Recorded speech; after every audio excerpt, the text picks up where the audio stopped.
Welcome my dear student. Today I am going to teach you Social Science lesson number 0, Introduction to Social Science. Let's begin. First I am going to explain you meaning.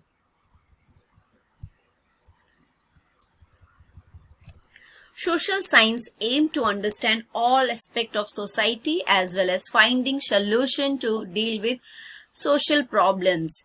It helps us to acquire a capacity to make a connection between various subjects. Some important branches of social science are economics, history, archaeology, geography, political science and sociology. Students जैसे मैंने बताया इसकी meanings का मतलब है जो social science है या हम जिसे सामाजिक विज्ञान कहते हैं उसका उद्देश्य है अपने समाज के हर पहलुओं को समझना और जो सामाजिक समस्याएं हैं उनका हल ढूंढना। ये जो है जो अलग अलग विषयों से संबंधित स्थापित करना है और उसमें हेल्पफुल होता है। और जैसे पेड़ की या ट्री की ब्रांचेस होती है, सेम सोशल साइंस की बहुत सारी ब्रांचेस हैं। सोशल साइंस को हम सामाजिक विज्ञान भी कहते हैं और उसकी जो ब्रांचेस हैं वो है इकोनॉमिक्स या हम जिसे अर्थशास्त्र कहते हैं, हिस्ट्री इतिहास और आर्कोलॉजी यानी पुरातत्व यानी कि जो पहले के समय में हमने कुछ फाइंड आउट किया है, कुछ मिले हैं वहां पर पेंटिंग्स मिली हैं या वहाँ कॉइन्स मिले हैं। तो जो भी चीजें मिली हैं पहले के टाइम की उन्हें हम आर्कोलॉजी कहते हैं। ज्योग्राफी यानी भूगोल एंड पॉलिटिकल साइंस यानी राजनीतिक जो विज्ञान है उसके बारे में है। और सोशियोलॉजी मीन्स सामाजिक विज्ञान। Main branches of social science, history. तो मेन ब्रांचेस में जब हम देखते हैं तो सबसे पहले हम हिस्ट्री देखते हैं। History relates the story of cooperative action of a large number of man and women in their quest for the better. अगर हम इतिहास में देखते हैं अच्छा जीवन जिन्होंने जिया है उनका नाम जो है हम पढ़ते हैं।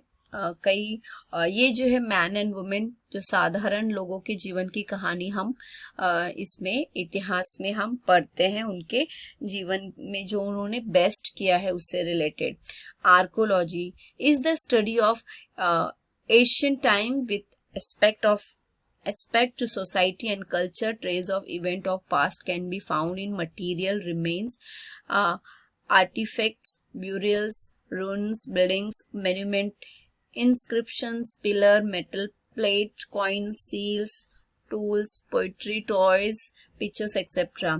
So जैसे मैंने बताया कि जो पुरातत्व, आर्कोलॉजी का मतलब है पुरातत्व यानी जो पहले की जैसे जो चीजें मिली हैं एशियन टाइम में जो समाज था और वहाँ पे जो संस्कृति उसके बारे में हम जो है फाइंड आउट करते हैं, हम रिसर्च करते हैं और उसके बारे में जो नॉलेज मिलती है उसे हम आर्कोलॉजी कहते हैं। और एशियन टाइम में जो वहाँ पे सिचुएशंस थी या जो घटनाएं वहाँ पर हुई हैं उसकी कुछ चीजें हमें मिलती हैं। जैसे मैंने यहाँ पर रीड किए, कब्रें वहां पर मिली है या कुछ टूटी हुई चीजें मिली है, वहां पर बिल्डिंग्स कुछ रहती हैं या कुछ प्लेट्स मिले हैं और कुछ कॉइन्स मिले हैं या कुछ टॉयज मिले हैं या टूल्स मिले। तो ये सारी चीजें जो हम एशियन टाइम्स की जब स्टडी करते हैं वहां पर जो भी चीजें हमें मिलती हैं उनको आर्कियोलॉजी कहते हैं।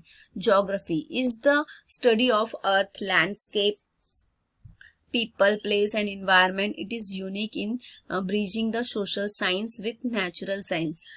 Geography is the main जो है ये बहुत important है अगर आप किसी भी जगह पर जाना चाहते हैं। सो अगर आपको पहले से ही वहाँ के क्लाइमेट और सारी चीज़ों के बारे में पता होगा तो इजी हो जाता है वहाँ पर जाके मतलब सरवाइव करना। फॉर एग्जाम्पल अगर आप शिमला जा रहे हो तो और आप बॉम्बे में स्टे करते हो तो बॉम्बे का जो क्लाइमेट है टोटली चेंज है कंपेयर टू शिमला। वहां पर जो है ज्यादा ठंड होती है, यहाँ जो है बॉम्बे में क्लाइमेट नॉर्मल होता है। सो आपको उसके अकॉर्डिंग आप प्लान कर सकते हो, अपने क्लोथ्स का और फूड का एवरीथिंग का प्लान कर सकते हो। Okay, in political science is concerned with the theory and practice of politics and analyze of political system and political behavior. Herein relationship between the political event and the condition is studies. Political science का मतलब है जो राजनीतिक उसके बारे में जानना। सो किस तरह से पॉलिटिक्स होती है, कैसे इलेक्शंस होते हैं, उसके बारे में फुल नॉलेज हम ले सकते हैं जब हम पॉलिटिकल साइंस पढ़ते हैं। सो ये सबसे इम्पोर्टेंट पार्ट है हमारे कंट्री का, क्योंकि एवरी 5 years में और जब भी इलेक्शंस होते हैं तो हमें हमारे पास में जो है वोटर आईडी होता है, जो हम इलेक्शन के टाइम पे हम जो है वोट करते हैं। तो इम्पॉर्टेंट है कि हमें पॉलिटिकल साइंस के बारे में नॉलेज होना ज़रूरी है। जब हमें पता होना चाहिए कि कितने तरह के ये होते हैं, राज्यसभा, लोकसभा, इन सारी चीज़ों के नॉलेज हम पॉलिटिकल साइंस में ले सकते हैं, उसके बारे में डिटेल में जान सकते हैं, क्या बिहेवियर है, क्या सिस्टम है, और उसे एनालाइज कर सकते हैं। ओके स्टूडेंट्स, नेक्स्ट हम देखेंगे sociology. Sociology is the science of human behavior in social context. It focuses on the study of human group so as to understand the structure of society and how it work. So ये बहुत ही important है कि हम जो हमारे जो लोग हैं उनको अंडरस्टैंड करने के लिए, और ये उनसे रिलेटेड है, जो सोसाइटी में आप रहते हो, जिस एरिया में आप रहते हो, is the study of human behaviour is social context. आप लोगों के व्यवहार को समझने में इजी हो जाता है। It focus on the study of human group, इसका फोकस ही है लोगों के ऊपर, उनको समझना, उनके स्ट्रक्चर को समझना। और ये मेन जो सोसाइटी में अगर वर्क करना चाहते हो तो पूरा हमें उन अच्छी तरह से हमें नॉलेज हो जाता है सोसाइटी के लिए। Economic is the scientific study of the way in which human makes a choice but productions, consumption and wealth. It is the social science of the study as a balance between need and available resources. अर्थशास्त्र, economics जिसे कहते हैं, ये जो लोगों द्वारा उन्होंने जो प्रोडक्शन किया है या जो चीज़ों की ज़रूरत है, जो पैसों की ज़रूरत है, उनको किस तरह से वो लोग इम्प्रूव कर सकते हैं, कौन से तरीके हैं, और लोग रिसर्च करना है। ये मनुष्यों की जरूरत और उनके उपलब्ध जो साधनों के भी संतुलन का एक ज्ञान है। यानी कि इकोनॉमिक्स में हम देखते हैं कि जो एक्सपोर्ट इंपोर्ट के बारे में हम स्टडी करते हैं। अभी जैसे रिसेंट में हम देखते हैं पेट्रोल का जो है जो प्राइस रेज होते जा रहा है, हाई होते जा रहा है। सो ये सारी चीज़ें इकोनॉमिक लेवल में आ जाती है, जॉब से रिलेटेड, और बहुत सारी चीज़ें हैं जो हमें इकोनॉमिक कंडीशन से हमें क्लियर होती है जब हम इकोनॉमिक्स का हम स्टडी करते हैं। Learner guide, evaluation of human being. So human being emerged about 2 million years ago. Then they resemble apes who live in a caves or trees tops. Invention of writing was a landmark. Prehistory in the period for which no written record are available, and history refer to the period of history for which written record are available. हम कह सकते हैं जो मनुष्य की जो शुरुआत है, या हम कभी से उन्हें देखते हैं तो लगभग 20 लाख वर्ष पहले से देखते हैं, और ये जो मिलते हैं ये वन मानव के जैसे दिखते हैं, और गुफाओं में रहते हैं, पेड़ों पे रहते हैं, उस समय रहते थे, अभी नहीं रहते हैं। और इन्वेंशन ऑफ राइटिंग, ये सबसे इम्पोर्टेंट है, लिखने की जो शुरुआत हुई। और जो रिटर्न में अवेलेबल नहीं है, प्री हिस्ट्री उसे कहते हैं। Prehistory is the period for which no written record, उसे प्री हिस्ट्री कहते हैं। और जो रिटर्न में है यहाँ पर दिया है, आप लोग देख सकते हैं।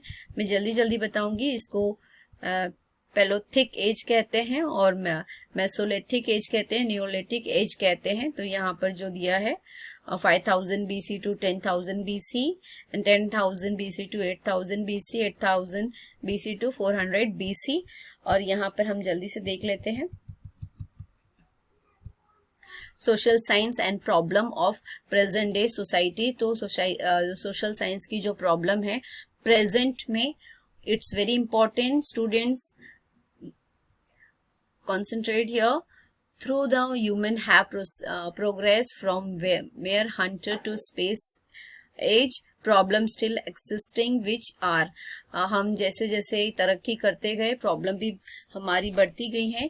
तो पावर्टी एंड हंगर, गरीबी और बोल सकते हैं भूखमरी, और अनइक्वल डिस्ट्रीब्यूशन ऑफ वेल्थ जो है भेदभाव से डिस्ट्रीब्यूट करना, अनएम्प्लॉयमेंट एंड अंडर एम्प्लॉयमेंट, बेरोजगारी, और जो है parallel economic tax evasions and black money, corruptions in the public life, pollution and environmental degradation, lack of nationalism and love for the country, gender discrimination, violence, terrorism, Naxalism, criticism, religionism, casteism, communalism as a harder to national integrations।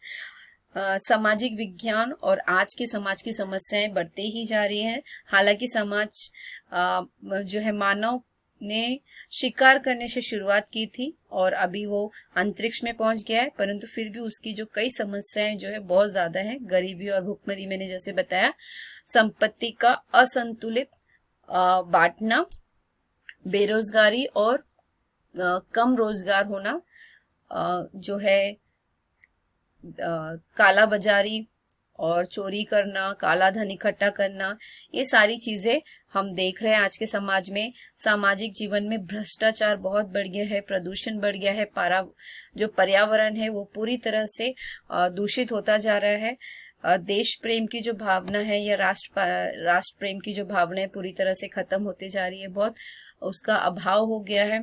और भेदभाव हो रहा है gender के ऊपर, पुरुष और स्त्री के ऊपर असमान भेदभाव है। हिंसा, आतंकवाद, जो नक्सलीवाद है बढ़ता जा रहा है। और राष्ट्रीय एकीकरण में जो है जातिवाद, संप्रदायवाद और ये सारी चीजें शामिल होती जा रही है। नीचे हम देखेंगे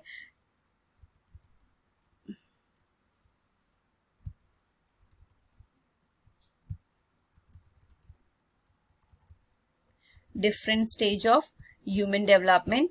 hunting age as food gathered, यानी शुरुआत में शिकारी मनुष्य थे और वो खाने की तलाश में ये खाना एकत्रित करते थे। Earliest age and village life, फिर वो विलेजों में रहने लगे। Advent of agriculture and settle life, यहाँ पर विलेज में जब ये शुरू हुआ तो लोगों ने एग्रीकल्चर या खेती बाड़ी शुरू की। और टाउन लाइफ यानी urban life as food producer, अभी वो उत्पादक बन गए, वो खेती बाड़ी करने लगे। Discovery of metal lead to specialization of crafts. फिर city life, civilizations and cultural progress, art like printing, music, sculptures and architectures develop. तो यहाँ पर हम 4 स्टेज देखते हैं, hunting stage, village life, town life and city life. यहाँ पे evaluate yourself, so discuss different stage of human development and list any 5 problem of present day society and explain important branches of social science. So students, ये जो lesson है यहाँ पर मैंने आपको summary wise explain किया है, क्योंकि बुक्स में बहुत ही लेंदी लेसन है, तो यहाँ समरी ये लेसन मैंने एक्सप्लेन किया है।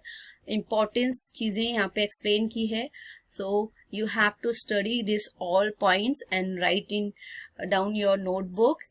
ओके स्टूडेंट्स, यहाँ पे जो हंटिंग स्टेज है यानी शिकारी लाइफ हम जिसको बोलते हैं, और विलेज यानी देहात का जीवन, गाँव का जीवन, और टाउन लाइफ यानी शहरी, और जो है सिटी लाइफ यानी जो नगरीय लाइफ हम बोलते हैं।